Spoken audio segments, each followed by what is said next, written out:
এই জবাটা দারুণ লাগছে দেখতে। এই জবা আবার দুটো ফুটেছে, এই একটা। লাল জবা তুলনায় অনেক কমে গেছে, লাল জবা গাছটা ছেটে দেব। আর এই দেখো লেবু গাছে কতগুলো লেবু একসাথে হয়েছে, কতগুলো লেবু হয়েছে দেখি। একটা এই থোকার মধ্যে, তিনটে, দুটো এদিকে, তিনটে, দুটো পাঁচটা, দুটো সাতটা, দুটো নটা লেবু একসাথে, থোকায় থোকায় লেবু। এই লেবু গাছটা এত ভালো দিয়েছে যখন কিনেছি, এত ভালো লেবু গাছটাতে। যখনই লেবু তোলা হয় তারপরেই লেবু হয়। আর এই দেখো পিটুনিয়াগুলো দারুণ ফুটেছে।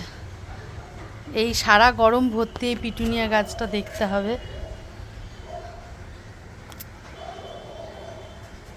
দেখা যাবে ফুল। এই পিটুনিয়ার এটা একটা খুব প্লাস পয়েন্ট, ফুলগুলো এত সুন্দর হয়ে থাকে, দেখতে দারুণ লাগে। আর এই দেখো এইটাও কিনেছি এই হাট থেকে, এইটাও কিন্তু ফুলটা ফুটছে, দারুণ লাগছে।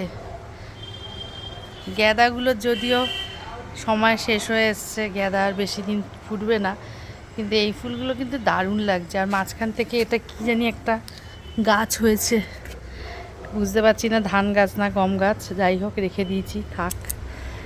আর এই ফুলটাও ফুটছে, এটা কিনে এনেছিলাম যখন হাট থেকে, তখন অনেক ফুল ছিল, তারপর পোতার পরে দেখি সব হয়ে গেল, তারপরে এগুলো ছেটে দিয়েছিলাম, তারপরে এই দেখো একটা ফুল হয়েছে, তার মানে গাছটা লেগে গেছে, দারুণ লাগছে। গাছে এরকম ফুল দেখতে তোমাদের কেমন লাগে অবশ্যই জানিও। টাটা।